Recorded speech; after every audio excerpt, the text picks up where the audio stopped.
We were just talking about the July cut. It's looking almost certain after the dovish comments by the Federal Reserve yesterday. Low rates usually mean cheap stocks. So let's take a look at the chart of the day. Jeff brought this along, and I like that chart of the day. It means support for at least the short term. So this is a perfect transition because it's exactly what we're talking about: short term versus long term. So I've said it. Every strategist has probably said it. Low rates justify stock valuations where they are today. Is that true? And I say, sort of, because in the near term, I do think the equity risk premium, so the differential between basically stock valuations and the 10-year Treasury, it's blown out to over 300 basis points. Typically, when you're in that bucket, forward stock returns for the next year are quite good because low rates are supporting multiples in the near term. I think the problem with this argument, what everyone tends to forget, is that low rates don't justify these low valuations for long-term investors. AQR put out a great paper a number of years ago, Fight the Fed model. And they broke interest rate regimes into quintiles. The lowest interest rate quintile had the worst 10-year forward returns by far.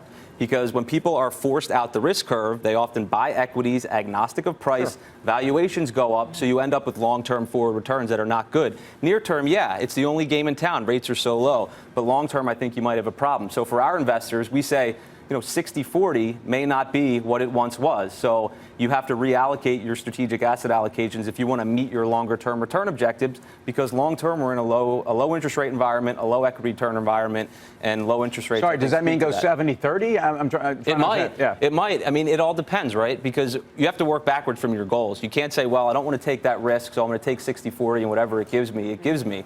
So we have to work backwards from what do we think the assets are actually going to be able to produce for you, and you get back to the risk, and then you decide what you want to do. Maybe it involves introducing alternatives to the portfolio. There are different levers that you can pull, maybe more international. So there are things that you can do, but you can't sit back on your laurels and think a 60-40 U.S. and ag portfolio is going to work the same way. Right. In the near term, yes, but in the long term, no.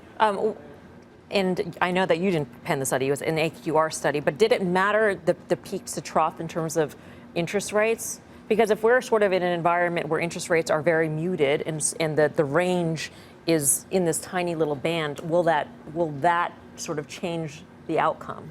It's hard to say. I almost think it makes it worse, though, because rates have been so low that it's pushed people into equities maybe more so than it ever has before. I mean, think about endowments, foundations, pension funds, all of these institutions who have to meet these high return targets. They're pushing out into equities with rates so low. So, yes, you are in a band, and maybe you don't see that snapback to really high levels. So you could argue that we remain here for a long time and valuations remain higher than normal for a while, but that's not going to go on forever. So I think that's great. That chart is fantastic. I think everything he says is spot on. A couple things, and just one day does not a trend make. As you know, Mel, we've said that many times on this TV show, but the VIX on a day where the Dow was up 300 points was higher on the day, number one. Number two, what we didn't talk about for the first 14 minutes of the show magically is the fact that maybe magically there's some U.S.-China trade deal happens over the next, couple weeks.